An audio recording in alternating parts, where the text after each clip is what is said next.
pushed from last month, and so we're going to be able to give it the time that it deserves, but we do have two other important things coming behind it, so with that, I will hand it over to Mr. Cook. Awesome. Thank you, Ms. Mahaffey. Good afternoon, everyone. So we do appreciate the opportunity to be with you all this afternoon. As Ms. Mahaffey just referenced, we do have a full agenda, so I'm going to keep our transitions and our introductions brief.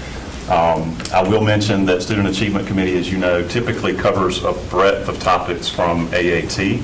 Today, it's going to be very academics-centric. All three topics relate to academics in our department. Obviously, we've got some times that we're going to try to shoot for, but we will defer, as always, to the board in terms of how much time and on what topics we want to dive deeper into. The first topic that we will talk about this afternoon will be Title I programming. Dr. Burton, Dr. Papalow, I just practiced that too, colleague, and Dr. Shanika Moore-Brown are here as well to provide support and information for the board. The overview really will give kind of an update on where we are with some data, also some programming plans and adjustments for the 25-26 school year. So with that, I'm going to turn it over to Dr. Burton to take us through the presentation. Thank you, Mr. Cook. Good afternoon, everyone. Thank you for allowing me the opportunity to be with you this afternoon. So jumping right in, some things that we hope to be able to accomplish and share with you this afternoon. We hope to be able to provide just an opportunity to share the current Title I funding structure and key programs that support all students, all learners' education.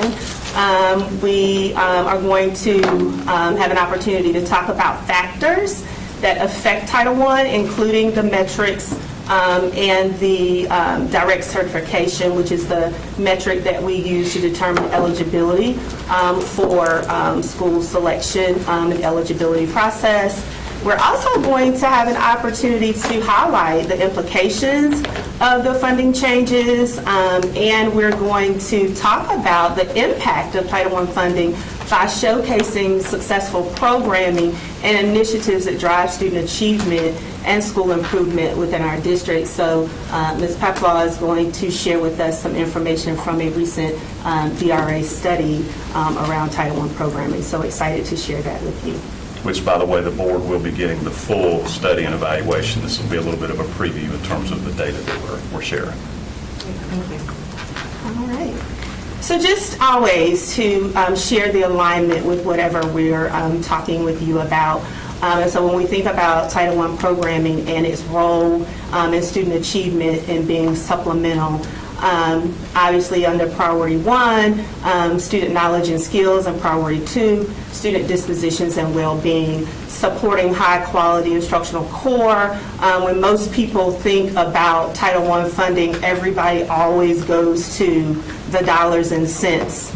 Yes, the law provides the dollars and cents for us to do this very important work, but the dollars and cents are meant to be utilized to support closing the achievement gap for students of greater need. And so that's why we are here. That is why we do this work. And you can see this work existing in our strategic plan across priorities 1 and 2 and across several aims, specifically aims 2, 3, 9, and 10 in our strategic plan. So, Title I programming, we all understand that this is a federal program under ESSA. And again, our goal is to support educational needs of our economically disadvantaged students. Again, Title I programming is supplemental, which means that we are the icing on the cake over and beyond, in addition to what state and local funding provides. And we are fortunate that we've been able to use these funds in a way that approximately half of the funding that our district is allotted is directly supporting our schools. There are several program models for Title I programming, school-wide models, and targeted assistance. In the Wake County Public School System, we serve currently this year 65 Title I eligible schools, and all of our schools are operating under a school-wide model, which simply means that all of our schools that are receiving Title I funding get to use those dollars in the schools for the good of all learners in the schools, and that the funds aren't to be targeted to any particular student for any particular reason. It is for school improvement for the entire school. So continuing just talking about programming and funding and any updates or changes that may have occurred over time so that you are all aware of those changes. Beginning new in the 24-25 school year, direct certification became the metric by which we determine eligibility for schools in our Title I funded schools. And so direct certification is a metric that comes to us straight from our Child Nutrition Services Department. And it's a metric by which it measures the income-based need based on parents and families' eligibility in other programmatic efforts by which families have applied for resources outside of the school system. And so direct certification, again, comes directly to us. We receive those reports monthly from our CNS department that helps us to understand which of our schools are eligible for Title I funding. And as you see noted on the slide, it does eliminate the need for the meal applications for our students that tend to be more transient and that have a little more instability in being able to complete applications. So when we think about some changes that have occurred over time to our funding structures and programmatically, beginning this year, there was a need to adjust eligibility thresholds by a little bit. And adjusting the thresholds becomes necessary to help balance the overall Title I budget. And so you can see that this year, elementary and middle schools, the thresholds for schools to become eligible, so that's what that means, is that elementary and middle schools, in order for them to be eligible for Title I supports and funding, elementary and middle schools had to be eligible by at least 40% direct certification. And then this year, in the 24-25 school year, high schools had to at least be eligible by 49% for that threshold. So when we spring forward to our planning for 25-26, you can see that, again, it becomes necessary for us to make some changes to our funding structures to assist with balancing the overall budget. And so you can see there is some change that will occur in one of our grade level spans. There's no change at the elementary middle threshold, but there will be some change moving forward to 25-26 with our high school threshold, and that eligibility band has been adjusted to 75% eligibility for high schools. When we consider per pupil allotments, Title I to allot allocations to schools uses both a per pupil allotment and the number of students in the school that is eligible. So both of those pieces are important to allotting Title I funding to a school. So in the Wake County Public School System, we have established 3 different tiers, or what we call poverty bands. And so if you note on the slide, the bands range from 40% direct certification percentage all the way up to 60% and above. So notably, the lower your poverty percentage, the lower the per pupil amount. The higher your poverty percentage in the school, the higher your per pupil amount. So what are the variables that we consider when we're thinking about thresholds, when we're thinking about per pupil amounts, when we're thinking about how to balance a budget? So you heard me just mention that when we're thinking about school allocations, the per pupil amount as well as the number of students in a particular school is part of that formula. So enrollment is one of those variables, right? Allotments can increase or decrease based on student enrollment, so that does impact and is a variable when we consider funding. The census is a part of that, because Title I funding is not just funding to Title I funded schools, it is funding that also supports other district initiatives. So the census, how our district is viewed in terms of overall poverty, as you can see represented here in poverty and the economy. So how the overall economy is performing can have an impact on our Title I funding, as well as general poverty levels in our county. And obviously, the number of schools has an impact on the allocation of our resources. It is a variable in that we cannot continue to serve more schools with less funding or the same funding. So the number of schools can also be a variable and impact funding decisions. So implications of funding changes and that impact.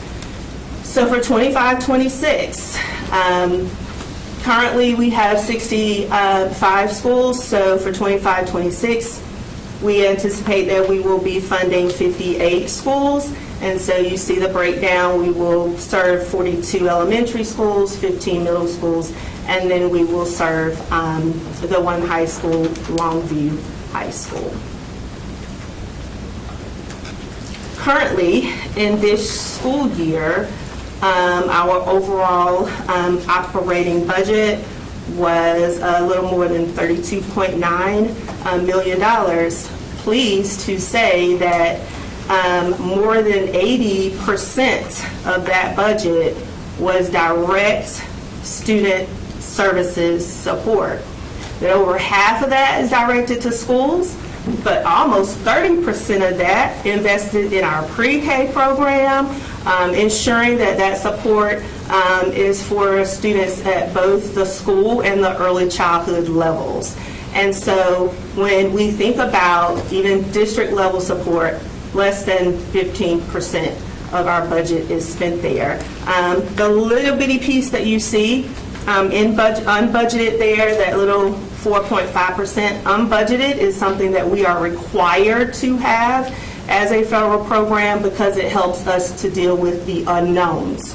Unknowns like when state budgets are not yet approved, but yet we must begin to pay salaries. The unbudgeted helps us to absorb pay raises when they come, and we have people in Title I funded positions, and we need to absorb those costs. So we must keep some unbudgeted. So just want to point out there that that unbudgeted is necessary within a budget decision. All right.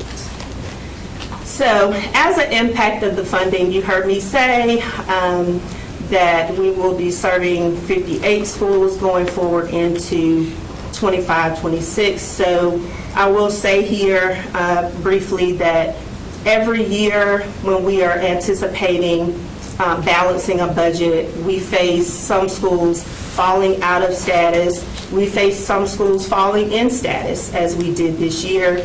It is just the impact on budget and how that impact and the grant variables come into play.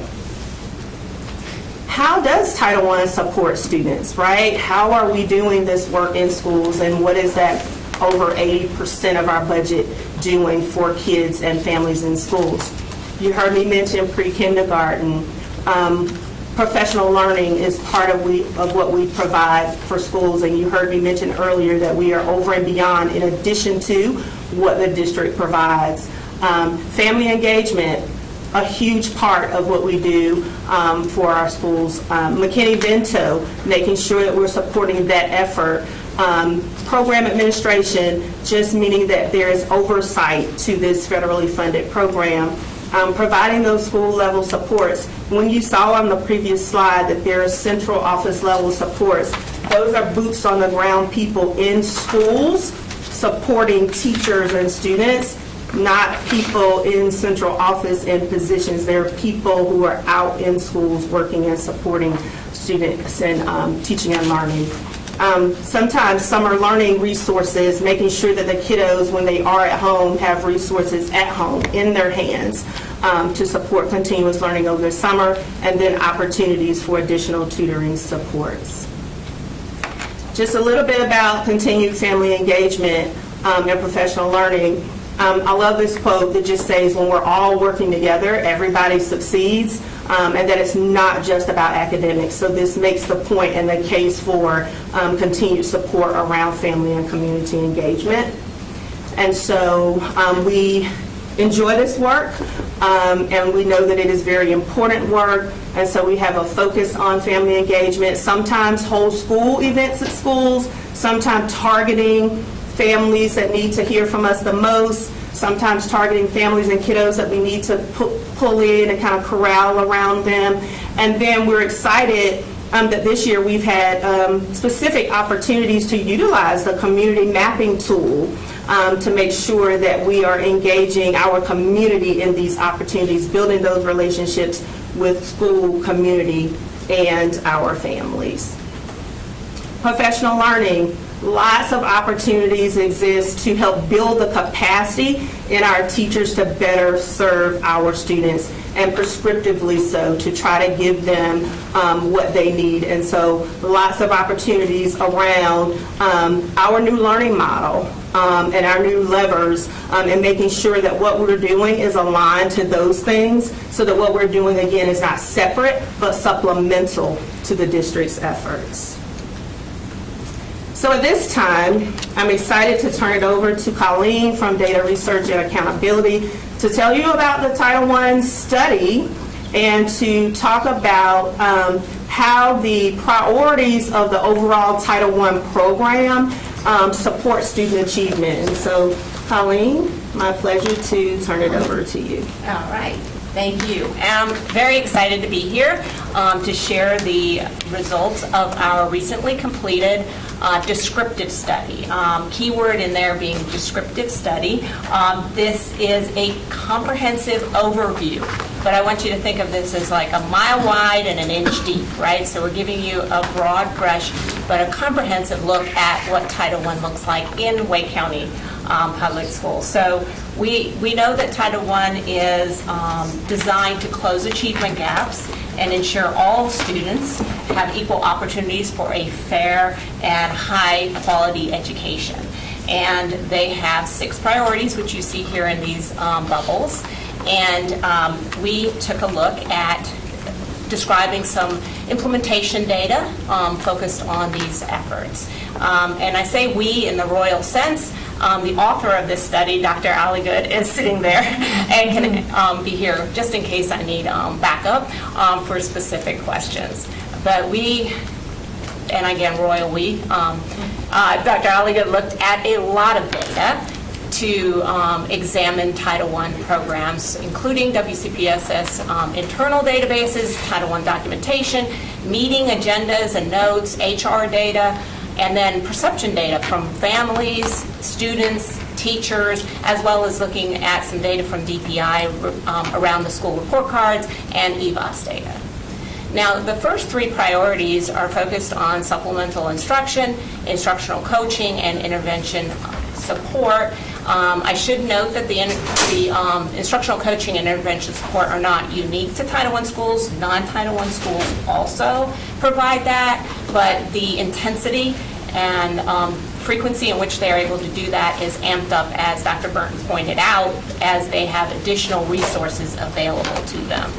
So we did not do a traditional program evaluation, which I've come to the board before with. This is a descriptive study where we are able to we don't have causal conclusions to draw or anything of that nature. Part of the reason is the efforts are tailored to schools' needs, and so we would have had to done like maybe 66 case studies to get at what schools are doing, because it's very individualized in how they're using their resources. So we were able to look at the priority 4 around class size reduction, and we looked across years. So from 2017-18 to 22-23, both elementary and middle school Title I schools had smaller class sizes than non-Title I schools. We also looked at priority 5, professional learning, and this represents a chart that I want to kind of pause here and just orient you to what you're seeing here, because I'm going to show you a bunch of charts that look just like this one. But what I want you to focus in on is the pattern that you're seeing. So I want to orient you to what you're looking at. So you're looking across time, 2017-18 being pre-pandemic to 23-24. The blue line represents Title I schools. The orange line is our non-Title I schools. And so you can see that this is based on teacher survey results from, we looked at both the TWC from DPI's Teacher Working Conditions Survey, as well as our in-house WCPSS teacher survey. We looked at several items from each of those. And this particular item regarding professional development, teachers responded very favorably to the professional development item with very little variation across years. And you can see both Title I and non-Title I schools are quite favorable here. Now, you may have noticed a small gray box on this graphic that represents that the pandemic 2 years, 2020 and 2021. 18-19 is also grayed out on this item, just because we didn't ask that question that year, but you'll see it show up in other figures. Now, one of the things that we wanted to do is get a little bit more nuanced in how we look at Title I. So rather than just looking at Title I versus non-Title I, we also grouped Title I schools into 3 strata. So we looked at low free and reduced lunch. Now remember, they're Title I schools, so they all have met the thresholds for Title I. But low, and this is based on 23-24, so the thresholds are not the current ones. But we had low thresholds set at less than 50%. Then we had medium, which would go from 50 to 65%, and then high, which would be above 65%. The pinkish line there, might look red to you, is a high. The blue is the medium, and then the low would be the green line. And you can see there's little variability here by strata. We also looked at priority 6, and this is the parent and family engagement, and we were asking parents. Now, the non-Title I schools aren't included here because we didn't have complete data there, but for our Title I parents, you can see that most families reported that any lack of school provided information on their involvement and opportunities to get engaged were not a problem. So this is kind of reverse coded, but it means that they did not, the vast majority did not see a problem with the information sharing. And so we see that also is very consistent by strata. We're not seeing that broken out with much difference. The question on the right, looking at most families reported that administrators and staff created a school environment that was supportive to the children's learning, was also very well received. We have over 75% of parents agreeing with that statement. Now, you do see here income playing a role. The schools with the higher free reduced lunch and high and medium a bit lower than the schools with lower free reduced lunch. And again, this is just among the Title I schools, but still relatively high. Now, we also looked at student achievement, and you've probably seen student achievement results that look similar to this before, where we see our Title I schools performing below the non-Title I schools. This is elementary math assessments, and across years it remained relatively stable. What we do want to show, though, is again looking at some nuance and seeing how poverty impacts those results, and what that blue line looks like when we break it out by strata. And we can see that the more concentrated the poverty in the school, the lower the proficiency rates are. So there, you can kind of visualize that impact of poverty or concentrations of poverty. And so for our middle schools, we also see similar. You'll notice on the right-hand side graphic, you no longer have a green line. That's because where the thresholds were set, we didn't have any low middle schools. But you can still see the impact of the poverty in terms of the blue schools that are in that middle range, having slightly higher proficiency rates than the schools that have the highest concentration of poverty.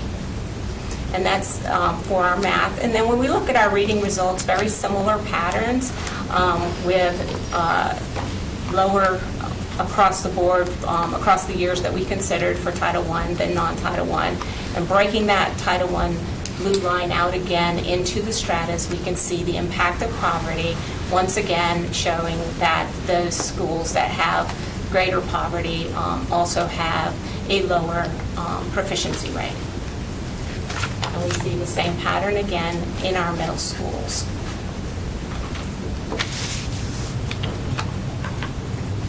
We also like to look at not just proficiency, but growth. And while our Title I schools in 23-24 did have slightly lower growth than our non-Title I schools, it should be noted that of the 66 Title I schools that year, 12 exceeded growth and are shown here in the blue triangles. We had also 38 that met growth, and those are your green dots, and only 16 that did not meet growth. And so the vast majority of them met or exceeded growth in 23-24. Now, again, part of the comprehensive look, right, of this broad overview was to get our educational partners, right, our essential partners, and of course students being our most essential, we wanted to look at their perceptions of their schools. And so students said, my teachers give me challenging work. Equally across years, it remains high, which is great news, and it didn't differ by Title I or non-Title I schools. So our students are reporting that they're feeling equally challenged, and when you look at the strata of the Title I schools and break out that blue line, they're also very similar. We also looked at, in the report, the full report that's going to be posted tomorrow, we'll have additional items in there, and students receive their schoolwork, parent support, future aspirations favorably with little variation by Title I status or poverty level. Oops. We also looked at overall adults in my school treat students fairly. We saw very similar pre-pandemic. Post-pandemic, we do see a drop here in the Title I schools. You see that blue line dipping from 21-22 to 23-24. And when we break that out, you can see that is driven, again, by the more concentrated poverty schools, where we see the schools with fewer students or a lower percent free or reduced lunch have much more similar results to non-Title I schools on this particular item. We also considered teachers' perceptions, of course, as another essential partner in this work, and teachers' views on overall my school is a good place to work and learn. We saw those are very high, which is great news. We want that for all our teachers. We do see that it's a bit lower for our teachers within our Title I schools, with that blue line being a little lower than the orange line. And when we break that out again, we see the impacts of the more concentrated poverty, looking at the schools with the medium to high poverty levels being slightly lower on this than the schools with the low poverty levels, and those being, the low poverty levels being very similar to non-Title I schools. And again, I do want to point out, though, that this is relatively favorable, right? We're at the top of that chart, which is good news. Here we see teachers' perceptions of parents' ability to support. And I just want to make sure that that's clear, that that's the teachers' perceptions of parents' ability to support the teachers in order to contribute to their students' success. And this was lower for Title I school teachers at Title I schools. And when we break that out, we see that, again, the poverty's impact here with the schools with the higher free reduced lunch percentages and being less favorable than those in the lower schools with the lower free reduced lunch, and that being much more similar to non-Title I schools.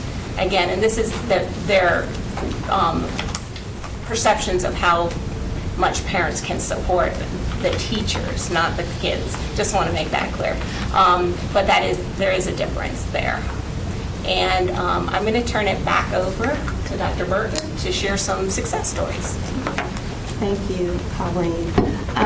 While it is not permissible per time for us to share all of the success stories, we did want to close out with just sharing how our priorities support student achievement, and some of the things that Colleen mentioned are actually playing out in some of our schools. And so we have an elementary success story that we want to share, and then we have a middle school success story that we want to kind of highlight.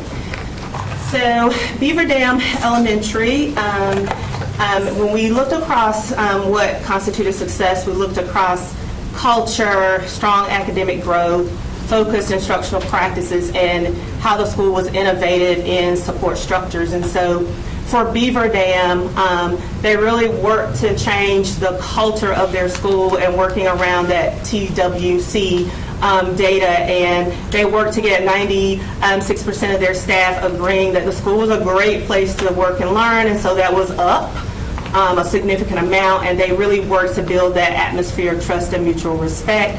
Academic growth, within 3 years, moved the school from an F to a C, and so really worked to work around making sure that they were working on those growth expectations, and they exceeded that growth with a growth index of over 6 points there.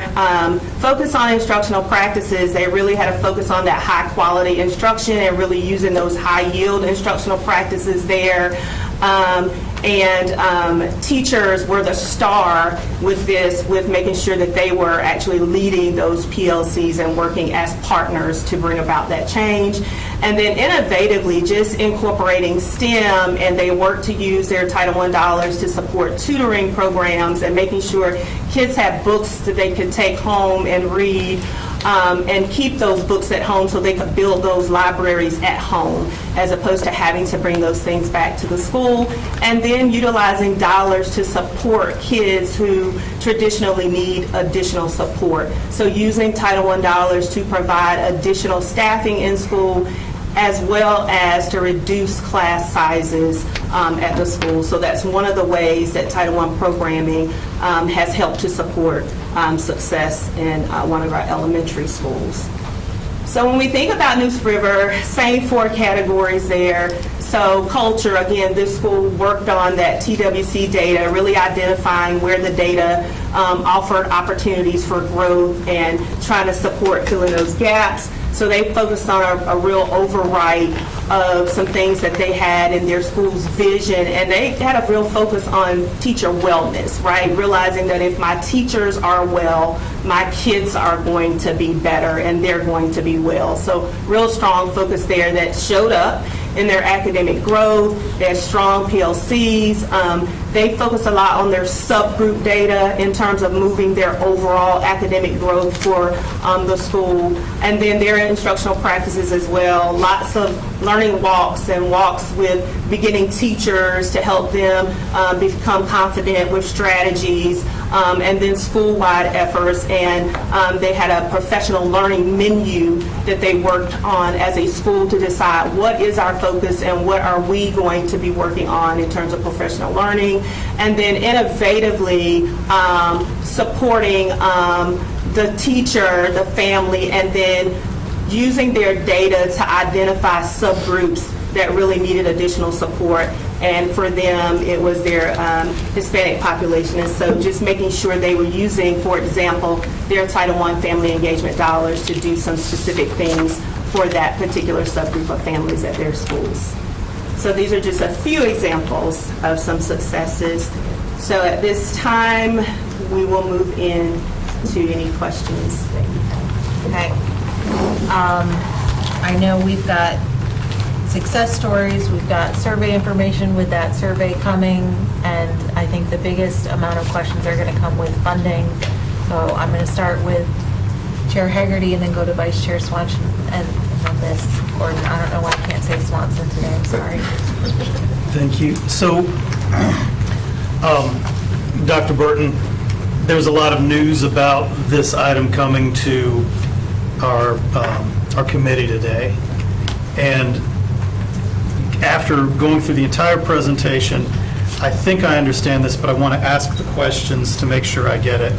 So the schools that you put on the list, which will no longer receive Title I funding, there were 6 schools.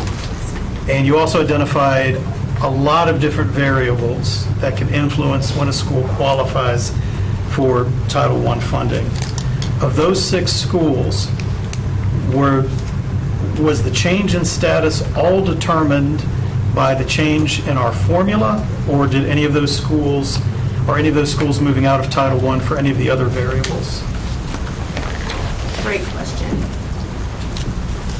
Largely, all schools are entering out of Title I status based on our need to balance the budget. When we began revenue projections, just beginning to look at revenue projections for the 25-26 school year, we were already at a deficit. For the past 5 years or so, our carryover revenue has decreased annually, as it should. We should be using the dollars for the purpose that our district is given the dollars. So that's not necessarily a bad thing until it becomes necessary to balance your budget and you're counting on carry forward dollars to help be a part of the next year's budget. So when we consider that historically over the past 5 to 6 years, we are working with less each year, but we're gaining schools. We have to consider, will we have enough dollars and cents to do more with less? And this year, we've got another unknown, the unpredictability of how much federal funds will Title I receive. And as of today, I still don't have an allocation.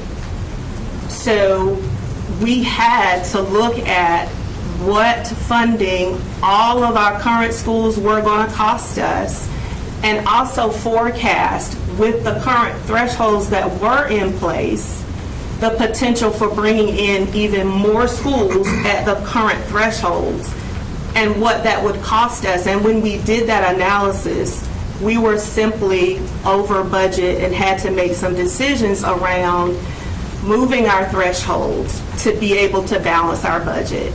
Keeping the thresholds the same, would not have afforded us an opportunity to balance, because we would have brought in new schools, more schools, and we would have been in a position to where we would not have been able to balance a budget. We would have been required to do more with less, and the unpredictability of even if we were going to get the same. Okay, thank you. And then as a follow-up, there were a number of slides presented, graphed out, that were showing disparities between different levels of Title I schools. Now, I think there's a little bit of cognitive dissonance because you talk about, high, medium, and low free and reduced lunch. You're thinking, well, they're Title I. They're all schools with students in needs. But if I interpreted all of those slides correctly, it was showing that the greatest needs, based on all of those metrics you showed us, right? Performance, test scores, teacher satisfaction, all of those things.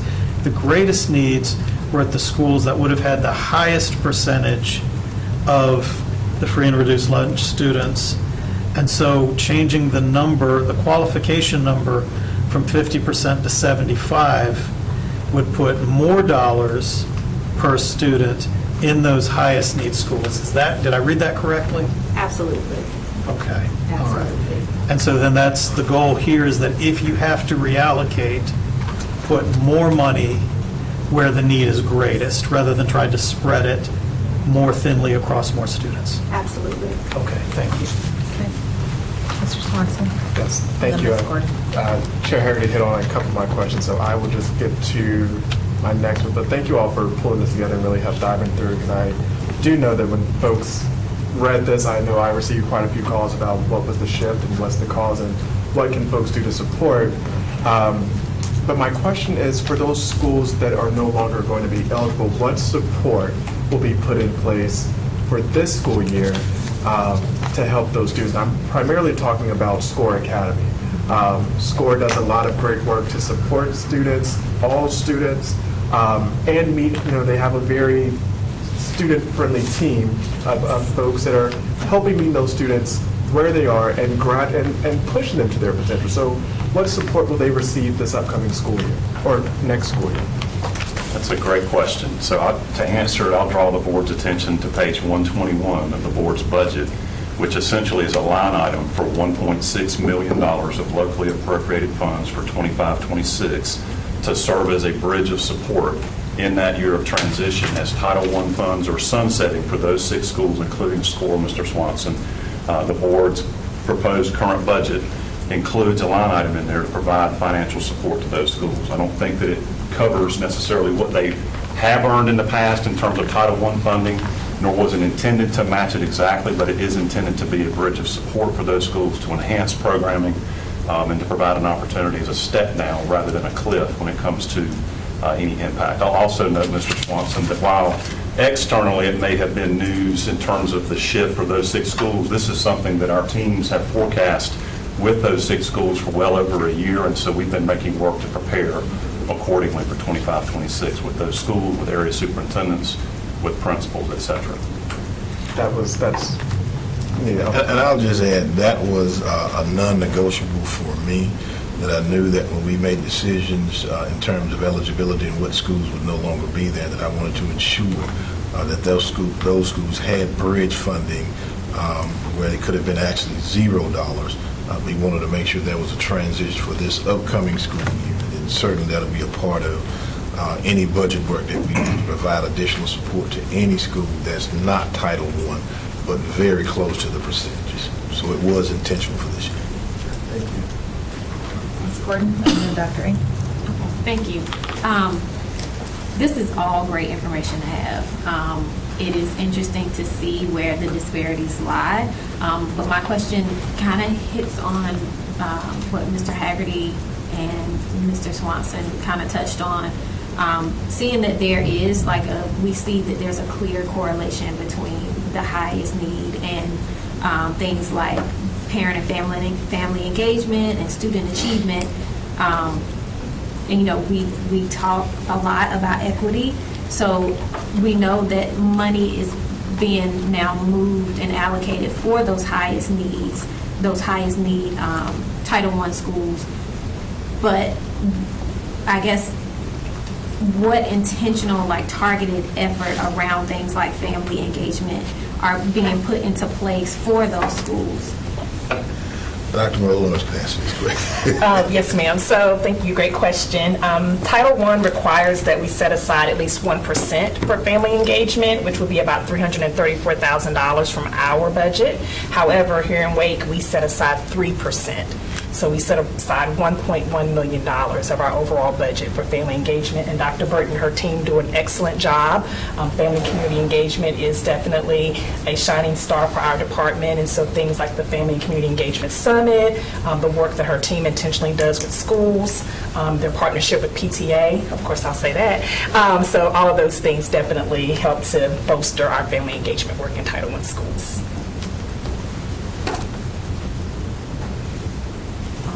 Dr. Ng and then Ms. Edmonds. Thank you. Thank you for the presentation. You mentioned about difference in needs. What about the differential in the impact of the dollars being spent? Did you guys look into that, in terms of elementary, middle, and high school, and how would that differ in the impact of the money per dollar spent, to see kind of how, I'm just trying to figure out, the decision-making that took place in terms of, deciding to shift that threshold. Yes, well, we are, first and foremost, we are always considering impacts. Impact over budget, because we are here to serve our schools, and we are here to ensure that the dollars are used to make the impact in student achievement. What I can tell you is that our team combed over multiple ways that we could have balanced this budget, iteration after iteration. So while we did look at that, and we do always keep that top of mind, ultimately we have lots of schools to serve, to spread the funds around. And so the ultimate decision was around how can we serve all with what we are projected to have.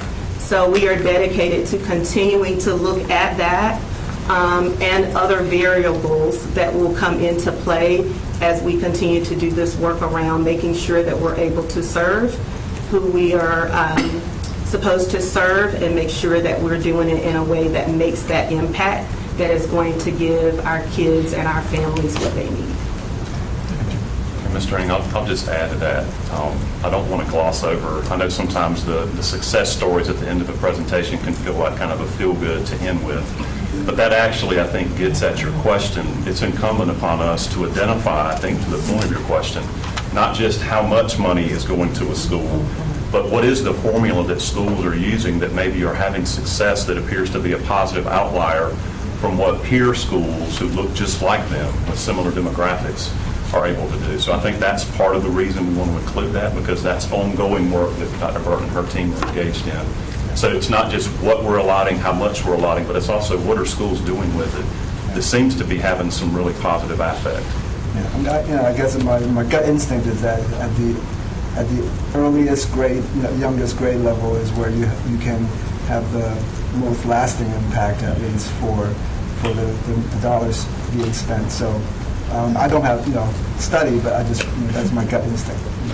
And I'll add to that, Dr. Ing, that it is about the success stories. When we look at a Beaver Dam, it is about what were the elements in place that we knew were successful, be that an executive leadership coach, literacy teachers, academic coaches, all the work that they did with the PLC. So we recognize that even though we have those resources that are in the school, if the right structures are not in place, then we can end up spending resources on things such as teachers, which they're all going to do.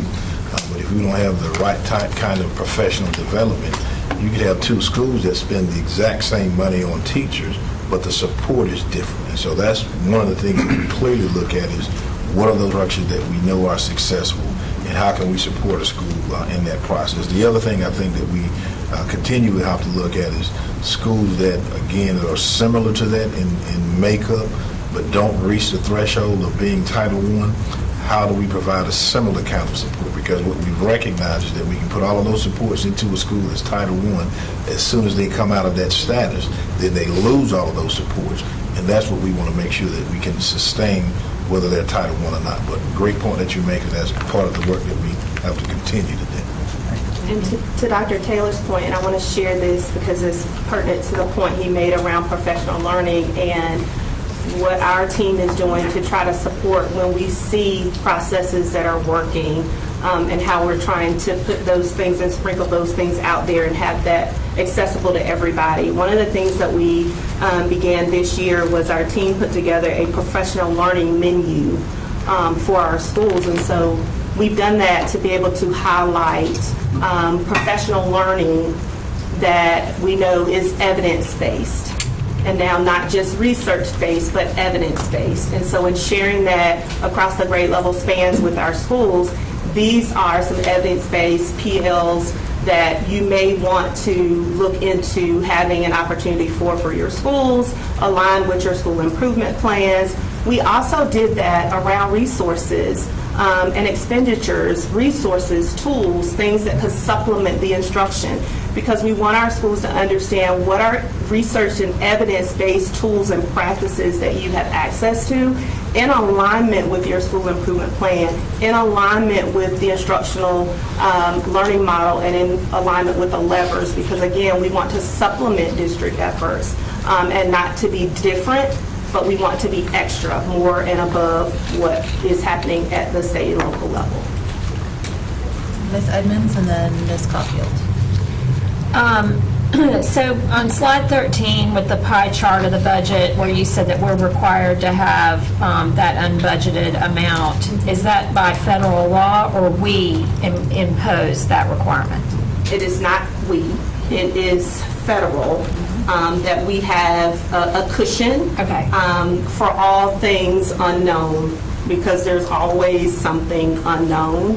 And in the same vein, as we are required to have some cushion, we are also required not to exceed a certain amount. Like, we have to have something, but it can't be absorbent. Sure. So when we even submit our budget to the state for the initial grant approval, it can't exceed a certain amount because the grant won't get approved if we do so. So the whole idea is to be projecting to utilize your budget in ways that you should be. And yes, you need a cushion, but you should not be reserving an absorbent amount of funds. Follow up, please. So we altered these thresholds because of what we were seeing 5 to 6 years prior to. And I have to say, I feel like I missed a meeting or a conversation. So my question is, are you referencing the census there, like the census data, how that can impact demographic changes? I just feel a little taken aback today because I don't recall this cliff, if you will, for Title I funds being discussed in the two previous budget sessions that I've been involved in. This was my third budget, and I'm just trying to understand, how did we get here? When you referenced 5 to 6 years ago, you sort of knew that this change would have to occur based on... So let me offer a point of clarity. I referenced the historical decline in carryover, not necessarily that that was the rationale for this threshold change. Historically, we have declined in carryover over time, but I did need to consider that from the 23-24 school year to the 24-25 school year, there was a decline which impacted the carry forward for this school year, which makes us anticipate that we would have less carryover for the 25-26 school year, if that makes sense. So not necessarily that 5 years prior data helped us forecast now. I was just merely sharing the point that for the past 5 years, we've historically declined in carry forward. But what did impact the decision for 25-26 was that I would have less carry forward moving into 25-26. So I'll offer that as a point of clarity. Ms. Caulfield? Thank you. I just wanted to know, can you clarify between slides 4 and 13? At 4, let's scroll back up here. It says that the funding, there's approximately 50% of the funding allocated directly to schools. Sorry, I know it's a little hopping around. Is then what's referenced in the later slide where you break down the actual pie chart? Is that the 50% that you're speaking of? Yes. Okay. So then my question is, could you just give us examples of where the other 49% would be allocated? So the 29.5 for pre-K, a lot of that is in schools, but because our pre-K can also be itinerant, like you can't say, so you see right there where it says the 80% direct student services support, that's, I think, the more important number. And Dr. Burton, if you could break down what that 80% looks like, or that pre-K services. So then let me just back up before I make you repeat all that, because like in slide number 4, it was saying that 50% of it was allocated. I was asking, was this the 50% that we were breaking down? Yes. Yes, the 50% here that shows here, it says 51.2% is directly for schools. Okay. Meaning the allocation, the overall allocation, 51% or 50% or so is directly to schools. But when we add in the 29.5 or so, then it takes us to more than 80% overall direct support to schools. Right. When we include the central services position, all of that is direct support to schools. Right. I think I was just confused because slide 4 specifically states funding is at 50%. And then I thought maybe these are different numbers that we were Okay. talking about. Okay. And then could you tell us with the family engagement, how many, or percentage-wise, do we have of families coming for the family engagement? How many families are participating? Well, that would vary per school because each of our schools gets an allocation. So to Dr. Moore Brown's comment earlier, off the top, we take 1% off of the allocation for Title I. We must reserve 1%. Right. But again, we believe so heavily in this work that our allotment to schools is more than the 1%. And so each school gets an amount based on a formula that the state gives us to allot those dollars to them based on the numbers in their school. So if you're a smaller school, your family engagement allocation is smaller. If you're a really large school, your family engagement allocation is larger. So if a school is hosting an event and it's just for third grade to talk about taking the EOG for the first time, that's a small scale event at the school, so it might have a small number of families attending as opposed to something that's whole school pre-K-5. So it varies. It varies sometimes on the type of event that it is, and it can vary from school to school. All of our schools host family engagement events in alignment with their school improvement plans because family engagement is in alignment with a school improvement indicator. And so all of our schools are working on family and community engagement. So they are planning family engagement events based on the needs of their school and based on alignment with their school improvement plans, what their families need, what their families want to learn about, and their overall efforts with bringing families together to talk about how they partner for the success of all learners. So it can just vary. I couldn't tell you a number right now or a percentage right now for any one school, though we have the data on that because we do require our schools to pay for the expenditures. Our schools have to submit sign-in sheets from those events, but I can tell you that it varies from school to school. Okay. And if I could just follow up with one thing. Beaver Dam, we saw great success with Beaver Dam with good intentional changes. The principals to come to you guys to share their presentations, but in the interest of time today, we did not have them come to share, and so the principal that was going to share from News River was going to share those specific stats. But yes, they have similar statistics that they have collected around those same categories. I'm fortunate enough to have sat with both of them because they're in my district. bragging So I did actually There you sit through a whole meeting, like discussing with them some of the, so I was just wondering if they had some of that because I think it's important to connect some of the dots on what some of these, what some of the schools are doing that are in the same challenging situations, Absolutely. but they're seeing like, you know, serious success like Beaver Dam Elementary School. So hopefully she could share that with us later. I'd be happy to do that. Thanks. Thank you all so much. I think we're looking forward to seeing those survey results.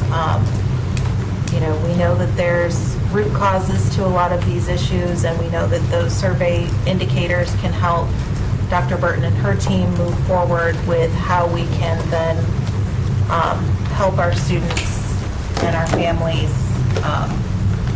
given the data that we have. So thank you so much for being here and for sharing this, and thank you for allowing us to switch to today from last month. I greatly appreciate it.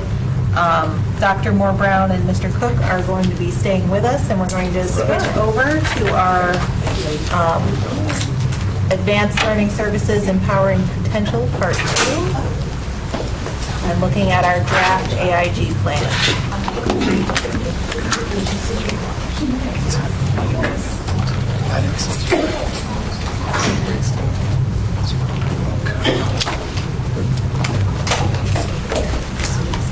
just like 5 minutes between this meeting session. Then we can push back. You're welcome.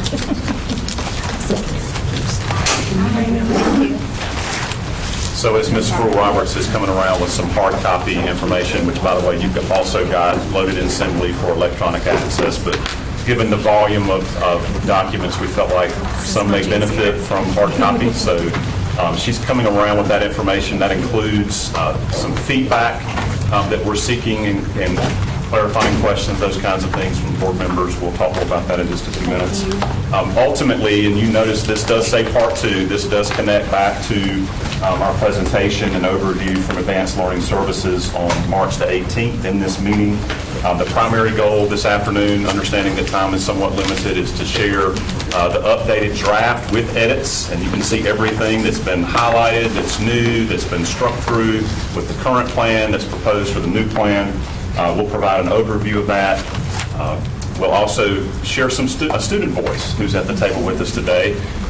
We'll talk a little bit more about this, but this is a perfect example of sometimes being careful what you ask for. This is somebody that maybe some of you have heard from in terms of advocacy around advanced learning services, and so we felt like it'd be an opportune time to take a few minutes towards the end of the presentation just to hear some quick feedback and input and experience from the student while we dive into the details of the AIG plan for 25-28. So with that, I'll turn it over to Ms. Sproul Roberts, and we will go from there. Good afternoon. Good afternoon. Thank you so much for giving me the opportunity to be here. We're always excited to be able to talk about the work of advanced learning. So the last time we were here, we were able to kind of give you an overview of our AIG and advanced learner performance. We talked a little bit about how we refocused the work of advanced learning to include not just AIG, but our accelerative opportunities. And then we also highlighted some of the initiatives that will appear in our 25-28 AIG plan. So today we are back to bring you our draft 25-28 AIG plan.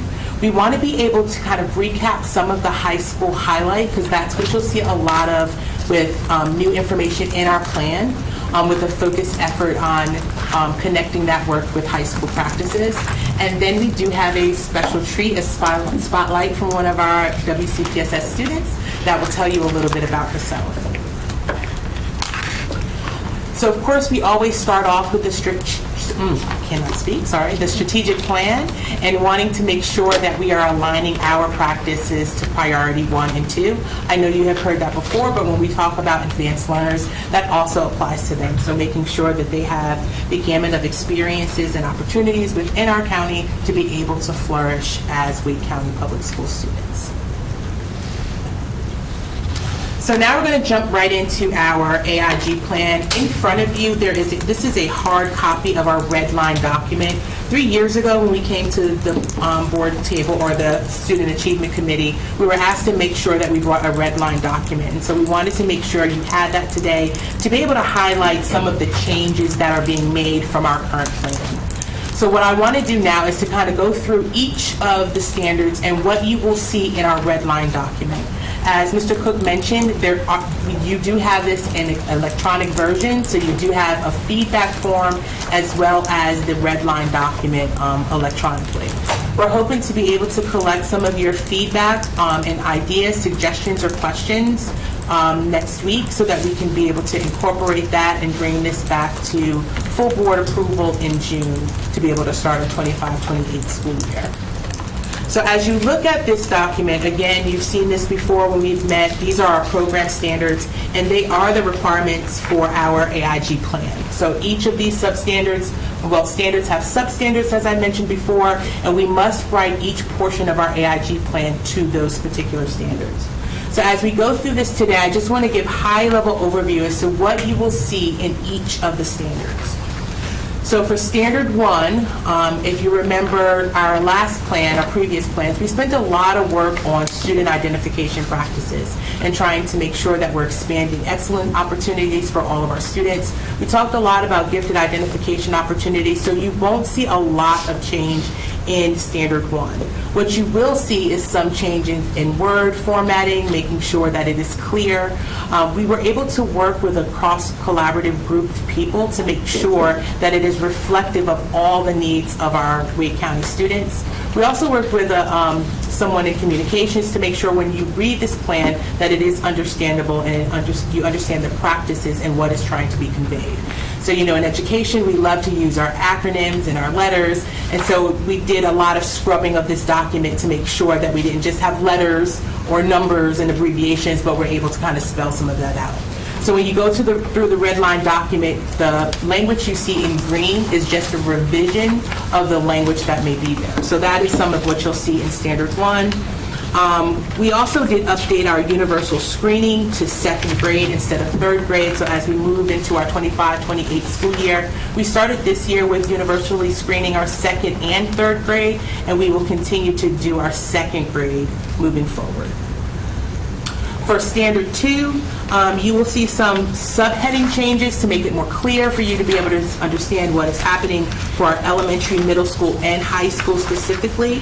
Some of the new content will be how we are supporting high school, clarifying what achievers work looks like in our school, and then again, some of that clarifying language, some of the language switches, and making sure that when we're talking about accelerative opportunities that we're using the correct verbiage, so such as extension, enrichment, acceleration, so that it's very clear when we're talking about enrichment for a student or an acceleration or an extension, we're all using the same language.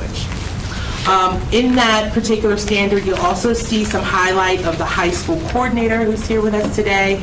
We're really proud of the work that we're doing with high school and making sure that we are aligning our gifted students and our advanced learner, because remember, our advanced learner is not just someone that's identified as gifted, but students that require that level of rigor, and making sure that we're matching them with opportunities as far as acceleration and extension.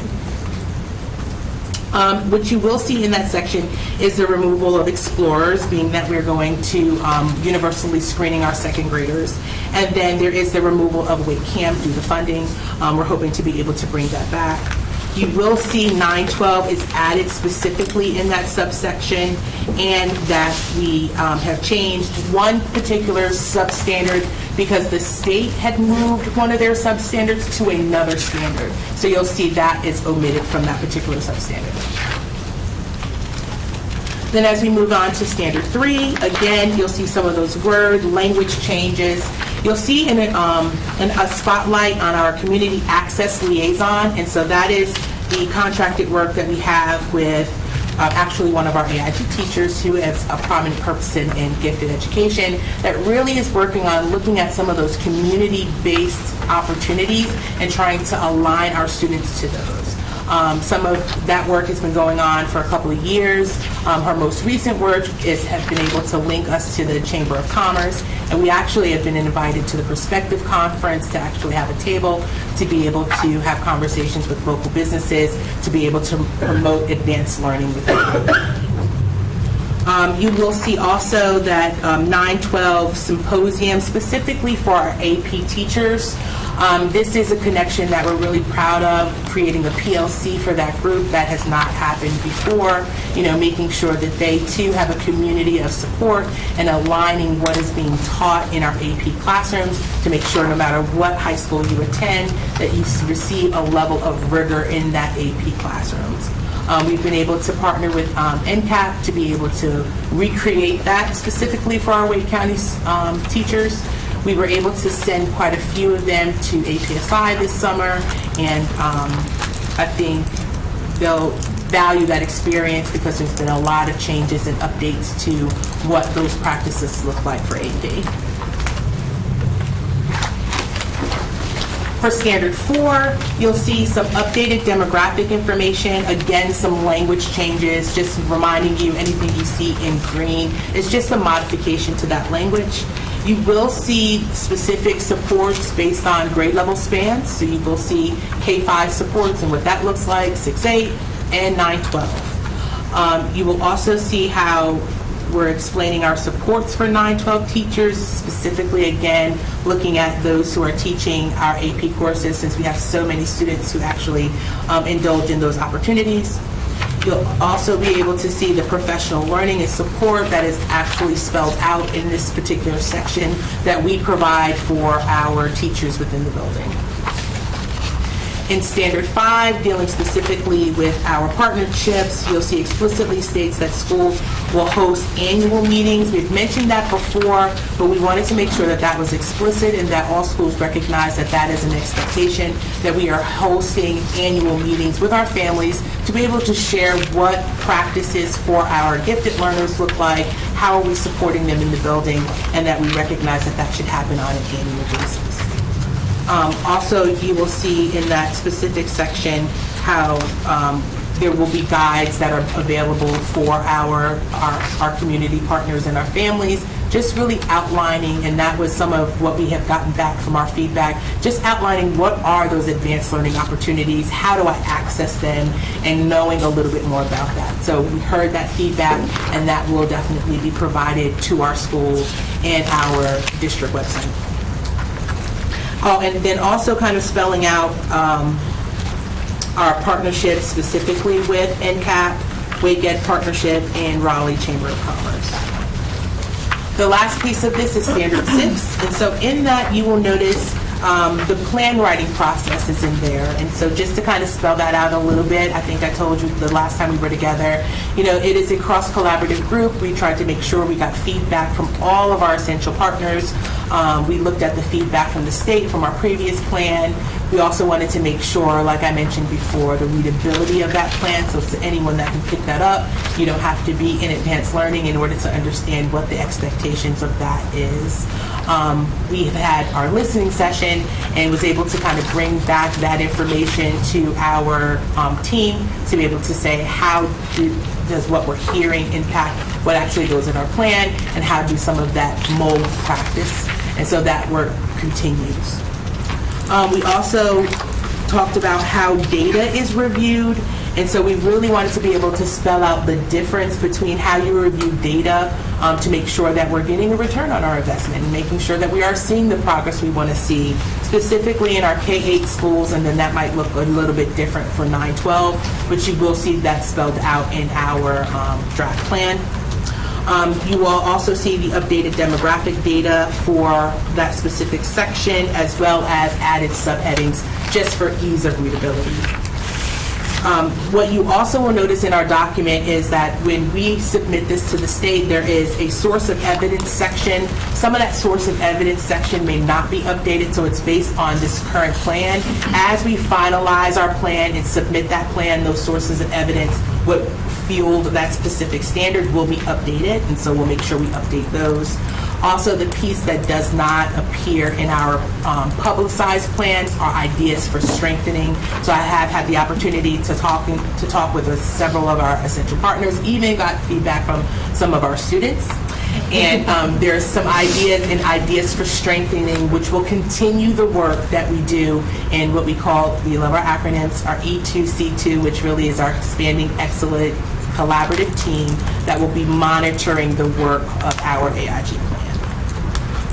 So again, we welcome the feedback of student achievement. What you see in front of you is that red line document. In the front part, you'll see a feedback form, but all of this is available electronically. We are hoping that we can get feedback from you at least within, the next week or so, so that when we're kind of looking at polishing up this plan and bringing this plan back to full board for approval in June, we can have all of our stakeholder feedback. So with all of that, you heard an increased mention of high school, and we're really excited about that work. So on the screen here, you see some of the accelerative opportunities available to our high school students. And in our refocus work that we shared with you at our last meeting, a lot of these practices live in advanced learning, and we're making sure that we're not only promoting this for our AIG students, but also for all students that require an advanced learning opportunity. So on the one side, you see some things like our advanced placement, honors level work, and governor schools. But then on the right, you'll see some of the practices specifically to Wake County that we are doing to make sure that we are promoting opportunities for our high school students. One in which is called course trajectory planning. And so that is something specifically with our high school coordinator who works with our partner schools. He meets with specific student groups and looks at what do we want to do when we leave this experience, and then helping them to kind of map out what courses they should be looking at or expressing interest in order to kind of achieve what their goals are. This happens on a pretty regular basis, and it is in coordination with our deans, and we're really excited to kind of expound upon that work in 25-28 plan. We also do have enrichment opportunities. As we mentioned, our community access liaison, we have set the ambitious goal of making sure that we're aligning at least 3 community-based opportunities to students, right? And so if we have universities or businesses, internships that are available, we want to make sure if they're available that we're matching kids to those experiences. And then, of course, we have been able to partner with our broader team, our K-12 academic enhancement, to make sure that not only are we saying, yes, there is a post-secondary experience for students, but actually bringing them to university campuses so that they can experience that for themselves. We're really proud that we've had quite a few students visit some universities, and we actually had one student that once they had visited a campus of a school that they were not even considering had now made an application to that particular university. So we're really proud of that work. Also, in some of our accelerative opportunities, thinking about our honors work, there's been some change in that legislation, and so it's been a cross-collaborative AAT initiative to make sure that we are offering honors courses that are aligned to the state's level of rigor. That is some work that is going on now, and as I mentioned, it is a cross-collaborative effort. As far as college and career promises, making sure that we are letting families know we don't want there to be an information deficit. So our big push going into 25-28 is to make sure that families know what opportunities are available to them, and that's going to be one of our pushes, that we understand that college and career promise is an opportunity that's available to all of our students. Speaking of opportunities for all of our students, Governor School specifically, of course, that is something that is offered from the state, and we always have Wake County, and Wake County always has a strong showing. But one of the works that we are really proud of is our high school coordinator and our psychologist specifically worked with a school that did not have a strong showing in our Governor School application. That particular school was Southeast Raleigh. The last time they had any student that tried to enter in Governor School, I believe, was in 2017. Well, our high school's coordinator, our psychologist, and the dean got together. They made a conscious effort to go to each of the ELA classes, just kind of promoting that opportunity. And the result was we have about 10 students that applied to be a part of that experience. But it didn't end there. Our high school coordinator and our psychologists worked with those 10 students, on the importance of essay writing, how to make sure you promote yourself. And in that, 2 of the students was accepted. So that was the first time since 2017. So when we talk about these experiences, not only do we want to make sure we present them and let people know that they exist, but try to remove those barriers so that we can recognize that these are experiences for all of our students. And then with our advanced placement, this year we are showing to have the largest number of test participation this year at about 43,000 tests that will be given to students who have accessed AP courses. So not only have they accessed this level of rigor, but they're receiving college credit before they actually leave our Wake County Public Schools. And our psychologist actually did some numbers on how much money that actually saves our kids. But they also get that experience prior to leaving us. And with that brings me to my guest here today, who is an advanced learner and will tell you a little bit about her schedule and herself. Of course. Thank you so much for having me. My name is Anne Mary Thomas, and I'm a junior at Green Level High School. And so this year I'm taking, of course, a few AP classes. I'm taking AP Pre-Calc, AP Environmental Science, AP Computer Science, AP American History, and probably my favorite would be AP English Language, or AP Lang as we call it.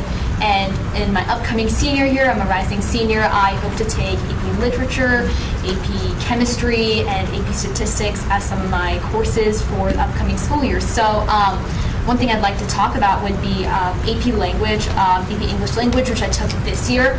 It was probably one of my favorite courses. I enjoyed all the essays we did and all the readings we did. But what was most impactful from that course was the final project that we had at the end. We had around a month to plan some sort of final project where our teacher kind of left it pretty ambiguous, but we had to come up with some sort of product at the end. And that kind of left me confused. I was like, what do I need to do for this project? What interests me enough that I spent a month learning about it and doing a project about it. So I thought about it for a bit, and I decided to explore our school's or Wake County's AIG system because my brother had recently gotten into the AIG system, and I grew up in California, so I was pretty unaware of what AIG was, and so I wanted to learn a bit more about it and just how the process worked. And so I ended up interviewing several Wake County AIG coordinators and a lot of my high school friends and my peers, and based on this I was able to gather a lot more about the AIG program,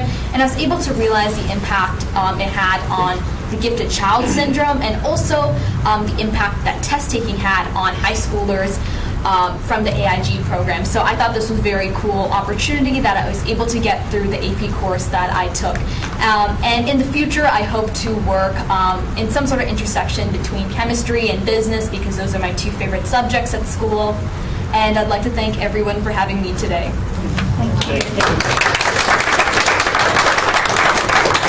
What she doesn't know is that we actually will be working with her to try to figure out how do we harness all of this for our high schoolers, how do we create some sort of committee or group for our high scholars such as Anne Mary. So we get one more year with her, and then maybe we can hire her.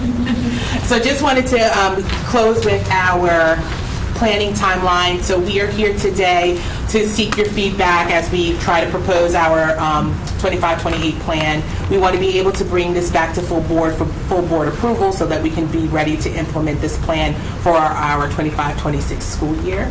And welcome your feedback. Again, this is available electronically. You can use either method, and I can collect that information from you. First and foremost, thank you, Anne Mary, for being here. If you can keep up that schedule. Did you hear all that? Just about anything. Just remember to relax and don't burn out. Don't let us. I said, come tell them. Just say what your schedule is. And I appreciate you highlighting gifted learner syndrome. I think that is such a huge piece of that, that whole aspect that is deserving to be studied. So thank you for that as a student, for sharing that and recognizing that. Ms. Pearl Roberts, thank you. You want all of our questions in about this by Friday? Yes, if you can. We want to make sure that I want to be able to bring that back to committee. And again, if we have to make some changes to our draft before we present that for approval, also we want to be able to bring that back to the committee to see what kind of formulates to in the plan or practice. Okay. And if you need the weekends, you certainly Yes. take the weekend. Thank you. I was going to ask if we could extend that. Yes. Just because I know we're already at Tuesday, and Absolutely. so appreciate that. So by Sunday, folks. So Got homework from Advanced Learning Service. knowing that we're going to be sending questions to Ms. Pearl Roberts and Mr. Cook on this plan, regarding the process, not necessarily getting into plan specifics, what questions do we have? I see Ms. Edmonds and Chair Hegarty, and then Dr. Ng. Thank you. It is about the timeline. So feedback by the end of this week, and then you mentioned it actually would not come before us at our next Student Achievement Committee meeting, would it? We would probably take it up in work session. Okay, so, okay. Okay, that was it. Right. Mr. Hegarty. And again, I know time limited, and we're all going to be able to send our questions to you directly. One thing I know, all board members have received some questions from Wake Page, and I know at least two of you were on that email as well. If you could, as we put things together for next week, if I could just ask you to prepare a response to those questions and then share those with all board members. That way you won't get all of us asking those questions individually. Absolutely. Thank you. And Dr. Ng? Yeah, thank you. So just something real quick. I have a friend of mine whose son got into the governor's school, and I really would like to get learn more about it in some other format some other time. Okay. I had one question, and my question is, when we talk, since it's budget season and we talk about funding formulas, I mean, it is amazing the work that our AIG teachers are able to do, both at our magnet schools that are oriented towards AIG students and at our base schools that have an AIG person. But most of our schools have a 50% AIG teacher. And so right now, can we talk about what the current funding cap is for AIG in the state budget? What do we see statewide for AIG identified students percentage-wise? And then what is the percentage of students in Wake County that are currently AIG identified? Yes, so the number of Wake County students is about, right now, we're about 36,000 students, right? So that's about 19 to 20% of our population are identified as gifted. I think we were able to bring that to our first meeting, and so even when we're looking at our achievement data, it's matching. So we're identifying the right kids, but we are averaging about 20% of our population. And so in terms, Ms. Mahaffey, of the funding formula, it remains as 4% of the ADM for every LEA in North Carolina. That's a flat rate. I can tell you that, obviously that gap that we just talked about has grown a little bit, and I think we have to acknowledge certainly something as we're planning with this plan and our strategies moving forward. We are asking a lot of our teachers and our staff to continue to provide high-level service as we do a phenomenal job of continuing to increase the number of identifications.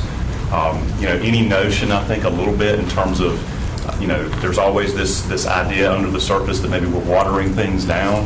I think this past year's assessment data that shows this subgroup performed, exceeded growth as a subgroup for the first time in a couple of years, puts that to rest a little bit. Our AIG students also outperform AIG students as a subgroup across the state of North Carolina, and so I think that's important. All that said, obviously, there's still a strain in terms of what that gap is. I can tell you that looking at this coming year's 25-26 budget, I think the per pupil funding rate by the state for each one of those students is up to 4%, again, about $1,500 a student. And so given our slight increased projection for enrollment for the upcoming year, that translates into about $66,000 of additional state funding. And by the way, this is outlined on page 76 of the budget book for the new schools business case. For the new schools that are opening, if you account for that $66,000 the state has provided in new funding, expanded funding for 25-26, the district and in this board's budget has added $178,000. So even in a tough budget year where the board is making difficult decisions, we're still injecting 3/4 of the pot of the money to fund those positions at our 3 new schools. And so obviously that's a consideration in terms of capacity, and that has to be factored into some degree with any strategies or plans that we're incorporating and implementing moving forward. And that 4% cap is much lower than even the state average. Yes, the state is about 11%. 11%. So this is a statewide issue where there just isn't enough funding shared for AIG identified students, because that $1,500 stops once you hit that 4%. And so thank you for all the work that you do. We will make sure to do our homework by Sunday, maybe early Monday morning if you're like Dr. Ingen, get up early. But thank you for the work that you do, and we look forward to seeing this implemented in the district. So Thank you so much. we're going to take a shift, but not too far of a shift, into the arts. So many thanks again to Mary Ann for being here, and we're moving to a familiar face, Mr. Jeremy Tucker, who spent the weekend at an all-county chorus. Do I believe that is correct? Yep. So All right, so I'll let, I don't think Mr. Tucker requires an introduction to this group, and so I'm going to let him dive right in. I will note that this presentation connects back to the board presentation that Mr. Tucker made with plans for the development of a performing arts framework for the Wake County Public School System. And so really this is intended to kind of be a recap of the work that has occurred since that last meeting.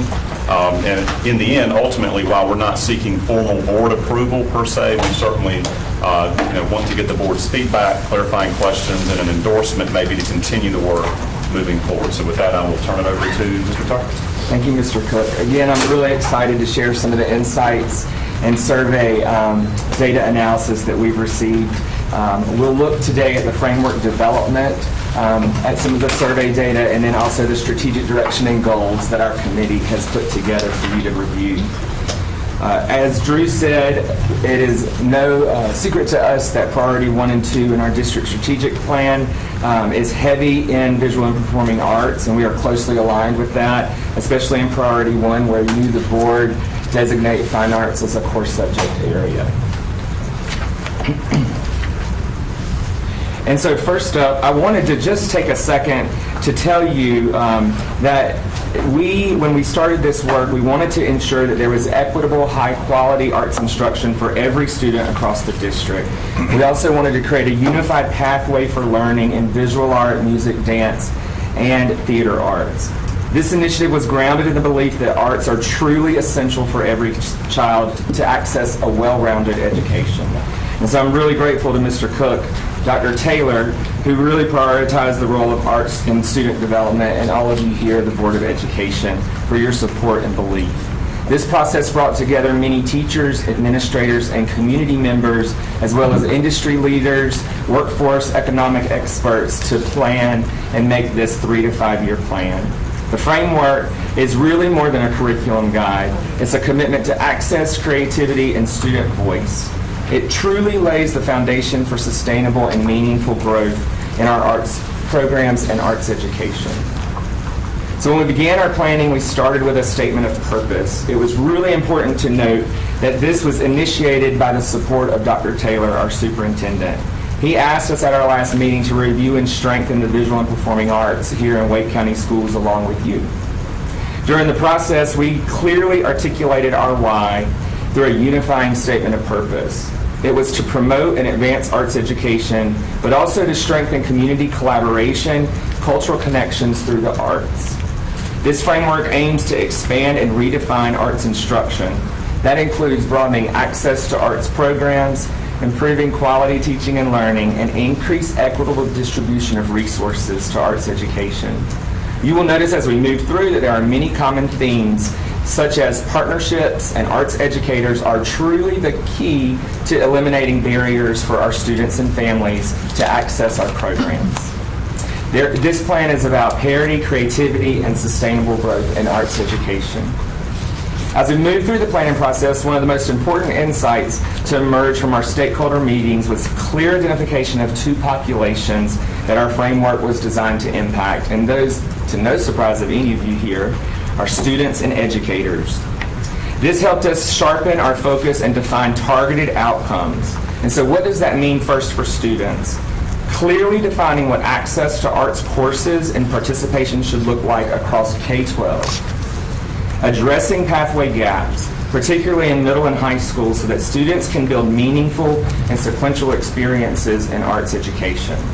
And what does that mean for our educators? It means investing on ongoing professional development that is high quality and relevant to the discipline that they teach, and building stronger support systems that allow them to collaborate, grow, and thrive. And also supporting scheduling practicing between K-12 so that educators are able to teach all of their state required standards, which just changed starting this year, to all of their courses. I'll return to these 2 groups and refer to them throughout the process today, or throughout the presentation. I wanted to share with you this next slide because I think it's quite impressive when you look at how this work was done. It would not have been possible without this group of dedicated educators, leaders, and community partners who gave of their time and expertise. Again, we had so many industry leaders and working artists. But I tell you, some of the most important voices that are up here are our students that planned with us for 2 days and then followed up with us a couple of weeks ago before we reviewed today. In the fall, a group of educators joined Dr. Taylor, Mr. Cook, and Laurie Schell from Elevate Arts for planning. Several of those participants then worked on our internal working group to refine and then flesh out the core elements of the plan. And then recently, just a couple of weeks ago, we met to review and finalize the framework in preparation of today's presentation and for your endorsement. So, with those 30 partners, we utilize qualitative and quantitative data to inform planning decisions. The 2-day planning workshop we developed a practical vision, we understood our strengths and challenges, we identified tactics to overcome those challenges, and we defined strategic directions, stated desired outcomes. And then also we used data for our planning. Within our qualitative data, our survey, we had 333, say that 3 times real fast, respondents. And that included principals, assistant principals, and arts educators from across the district. And in quantitative data land, we used state and district data and really relied on NCDPI's data to help us. So current status updates. These slides will give you just a current status of visual and performing arts. We'll look at arts educators, level of participation from our students, and this will show us how arts education is currently distributed, where there might be gaps, and where we can improve access and engagement.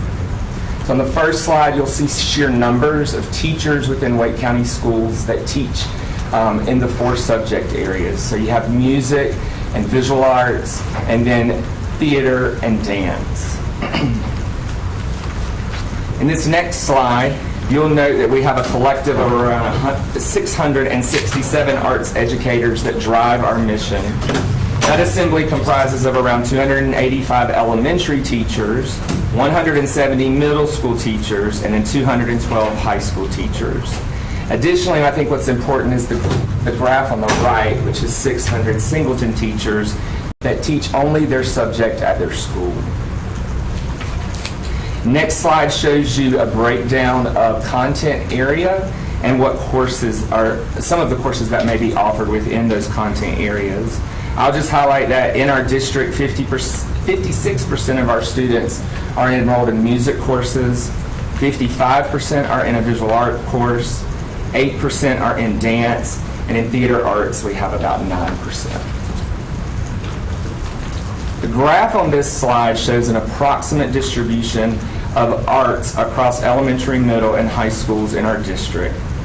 You can see that arts instruction is most concentrated at the elementary level, with participation tapering off significantly in our middle school and high schools. The expansion of arts pathways in the plan aims to address the decline in arts enrollment as students progress through grade levels. By offering more opportunities and reinforcing the importance of arts, we aim to engage students for the long term, preventing that drop-off that you see here as they transition to higher grade levels. I did just want to touch briefly on what is spent on the arts and identify really the sources of funding that help fund arts education in Wake County schools. While the data you see in front of you is not comprehensive, it does provide a valuable overview of how arts funding comes to us. Some from state dollars, mostly from local dollars, and a little bit of federal. This funding does not reside in a single centralized location. It's spread across different parts of the district, reflecting how arts are funded in multiple ways. Some points of reference that I wanted to share with you that give you a better understanding is that the percentage in the number of staffing for arts shows an incredibly impressive commitment to arts educators across our district. That data is a key indicator of the importance that we all place here at this table on the arts within our district. The data and feedback that we collected offers some insights into the current state of arts education. These insights have helped us identify things like key strengths and challenges in our planning. Feedback from stakeholders has been essential in revealing needs and challenges that will help us address our students better. All right, so on my first slide, Arts Education Survey, we received over 300 responses, and you may ask who participated in those surveys. We had great representation from both regions, as you can see on the bottom right graph, from Region 1 and 2, which gives us truly a clear view of the need of arts across both districts, or both regions. We also had high participation from both administrators and teachers and assistant principals. I can tell you here at this table that these responses played a key role in shaping our understanding of the current landscape and helped us inform our strategic planning. I did take out about 10 slides of graphs for you, but I did want to share with you one of the questions that you might find, that you would have found in the survey, and that's in front of you. The participants had to rank in order the priorities that they saw in the yellow or in the lime green. And I want to just highlight the top 3 that they placed in order of importance. So number 1 was equitable access to and participation in the arts for all students, regardless of their school, region, or background. And number 2 was a strong district commitment to high-quality teaching and learning in all areas of the arts. And then number 3 was an ongoing investment in essential resources, including human, capital, facilities, and financial support. So to sum up those 10 graphs, I wanted to share with you just a little bit of some of the survey insights that surfaced and key takeaways. First, that quality of instruction was overwhelmingly cited as our greatest strength in arts programs, which speaks to the dedication and talent of all of our educators. Second, there are some perceived challenges where consistently noted that are limiting some of the full potential of arts education. Number of qualified teachers. We do want more certified and trained arts educators to meet the student demand that we're seeing in Wake County. And then second, I'm finding that there's a strong desire to collaborate between teachers, administrators, board members, and leadership to ensure that goals and students are fully supported. Certainly, our framework is addressing that need to collaborate and that want. Third, there's a lack of equipment and instruments, especially in our music and theater programs. Both classroom and performance spaces are seen sometimes as inadequate in facilities. With professional growth opportunities, we also identified this as a high area of need, showing a strong desire for ongoing training and collaboration to support those 600 Singleton educators. In facilities, instructional and performance spaces are 2 separate spaces that teachers do work out of, and they were emphasized also as areas of improvement. 70% of our respondents said that they had to raise additional funds to support their arts programs. Those amounts ranged from $1,000 to over $50,000 per school, which indicates a reliance on outside fundraising at the school level to maintain arts programs. And then finally, when asked about engagement, respondents rated their schools very high in providing structured, ongoing arts activities and low in connecting students to college and career pathways. A complete summary of the survey data and findings is available upon your request if you want to dive even deeper. So next up, this next part really gets at the heart of why we're here today. It includes a vision statement, 4 priorities, and then goals and objectives. I'll highlight 1 goal per slide, and then we can look later if you would like at the full plan. So first, I'll take the top 3 of our vision for this framework that you would see in 3 to 5 years. Our team hopes that there is equitable access to ample resources, vibrant community and industry partnerships, and dynamic arts-rich classrooms.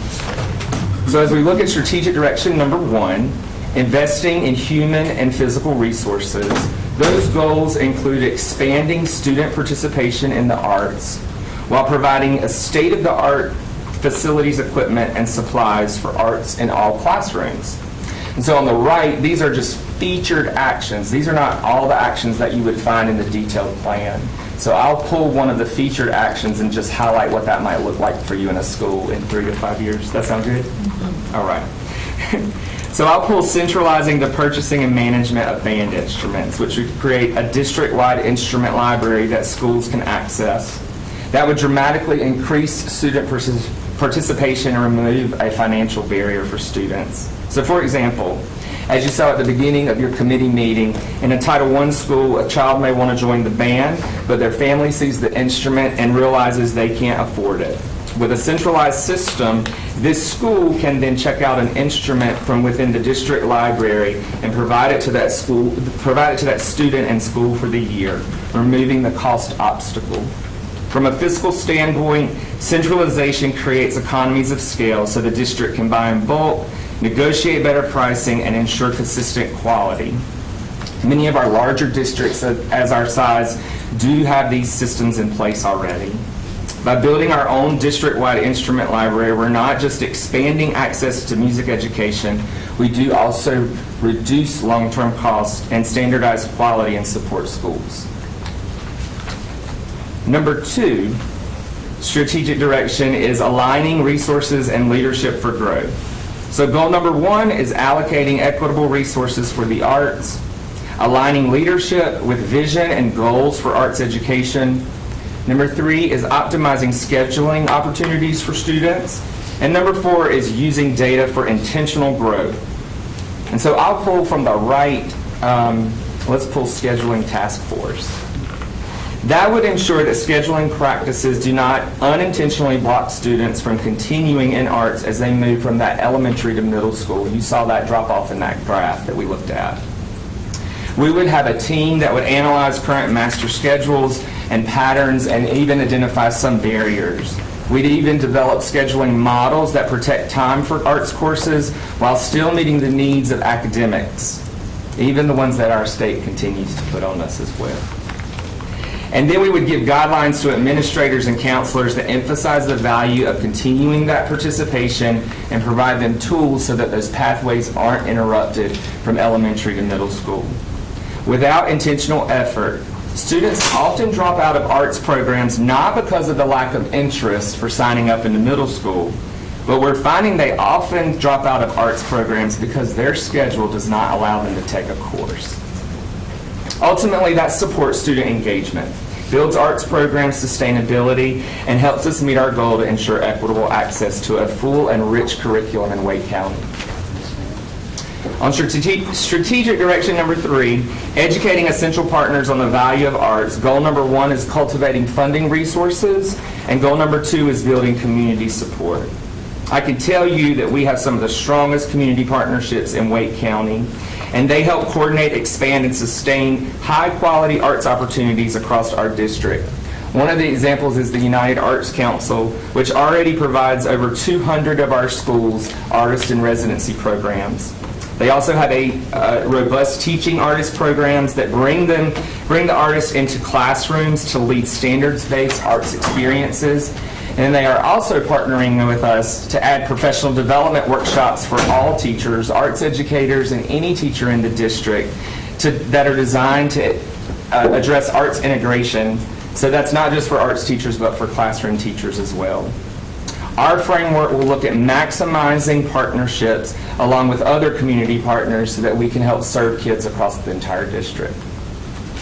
And then our last strategic direction is maximizing opportunities in the arts for students. And so number 1 is amplifying student voice. If you look over to the right on the featured actions, I just wanted to tell you that one idea that we have is a way to promote and amplify the graduation endorsement that our state has just allowed us to have last year. We are looking at having an arts designation for our schools. So just like schools can be designated in STEM and CTE, we're looking at a visual and performing arts designation for schools, where it incorporates some of the actions on the right in the feature that schools could earn. This would help schools be recognized that are committed to arts, but also celebrate schools that are offering wide ranges of courses like band, orchestra, theater, dance, and visual arts.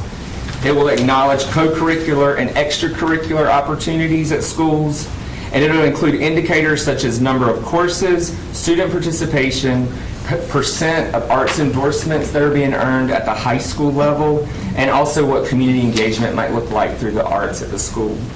That initiative will encourage clear pathways and identify schools that have strong arts partnerships and encourages others to grow towards that designation.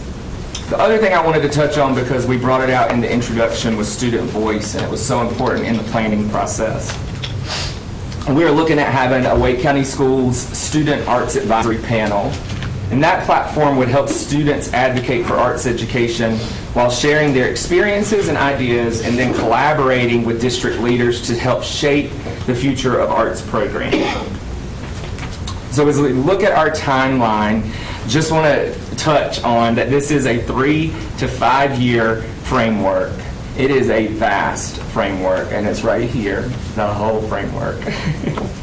In year 1, we look at assessing and planning and strategic alignment, and then over by year 5, we look at how we are distributing and improving and measuring and refining.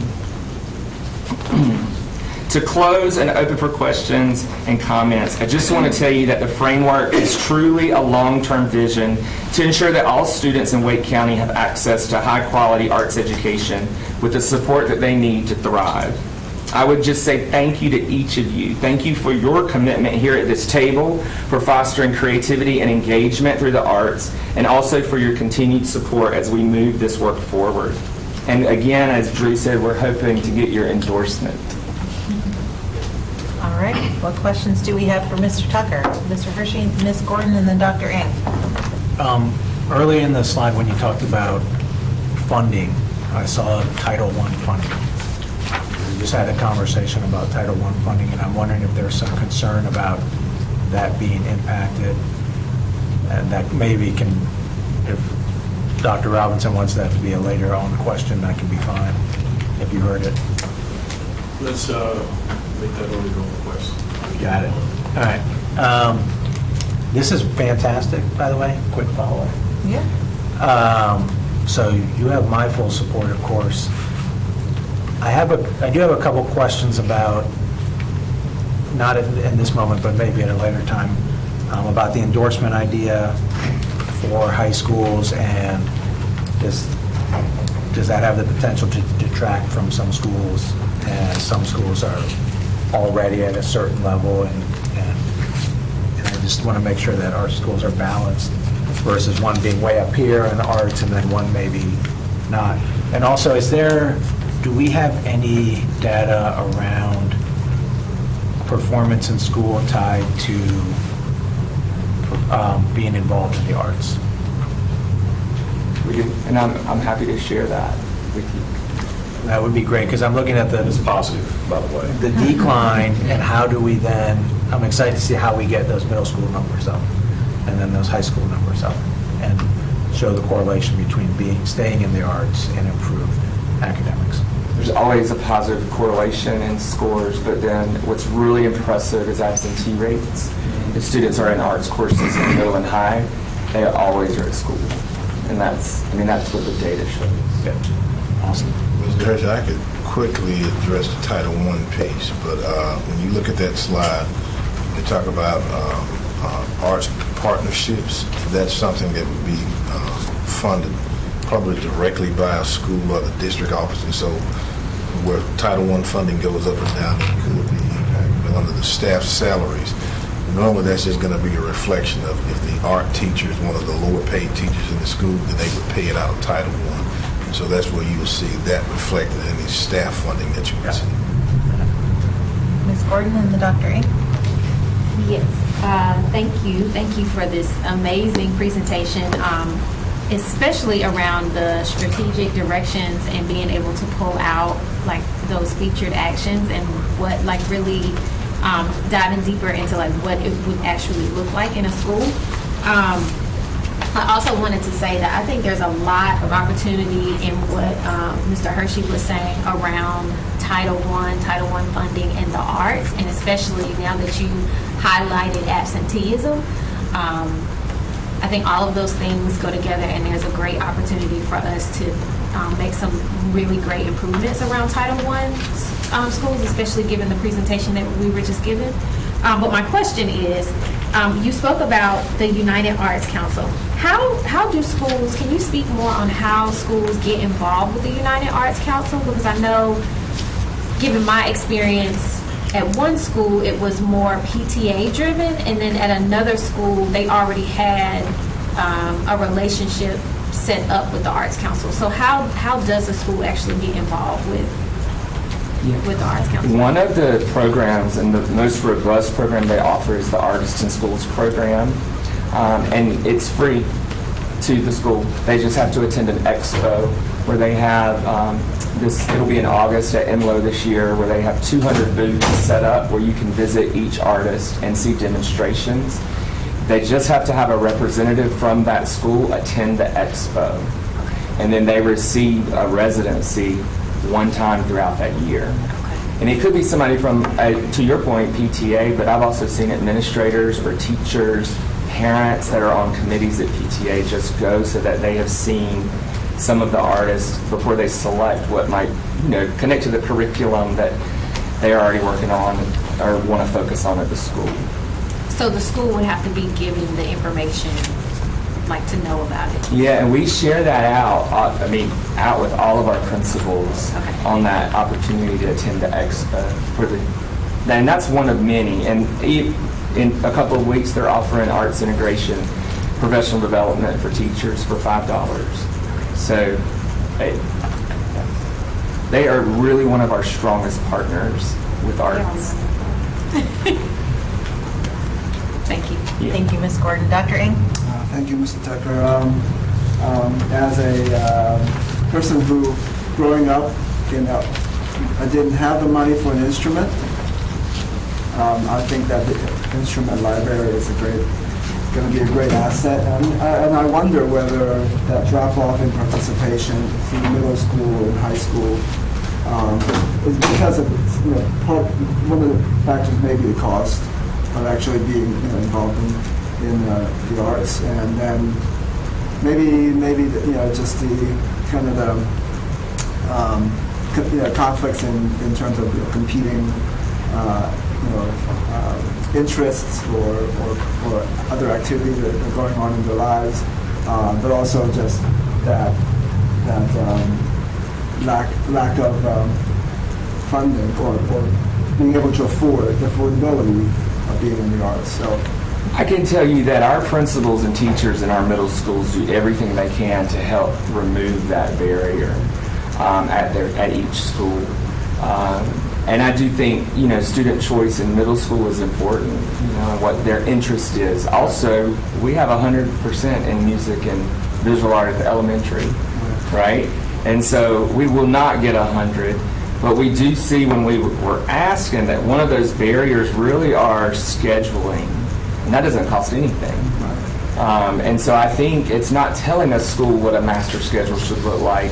It's these ideas might work for you so pathways aren't interrupted for students. And then it's with financial things, I think we already help schools on a rotation, provide them supplemental funding for large-scale items like marching band outfits or large instruments. Some instruments cost $20,000 a piece. And so we have to help them. But I think there's a way to house that. What we have found is some instruments are in the closet at the school. And so if we can just help centralize that and then check those out, where those instruments are actually being used and not sitting in a closet, that's really what we want to do. I love it. Yeah. With that marching band trip to Disney, there's only so much butter braids you can sell or mattresses or whatever your Arts Booster fundraiser is in order to get everybody to Dr. Ng's point.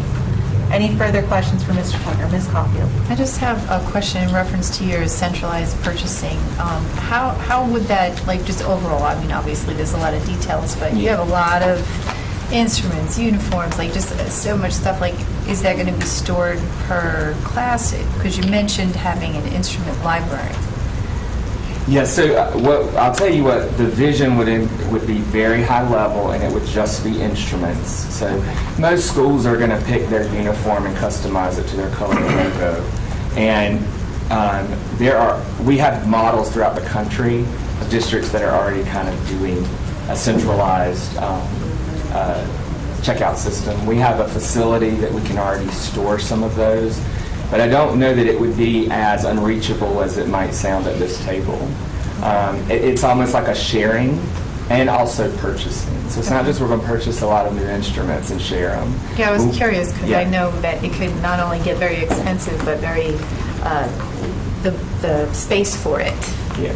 Of course, my son was one who picked one of the biggest and most expensive, and he tried it, but I can tell you the teachers get scanners like they would at Target. They scan the barcodes and we can see what's available and what's not throughout the year based on what students are enrolled. So teachers, it's very user-friendly for teachers to use that program.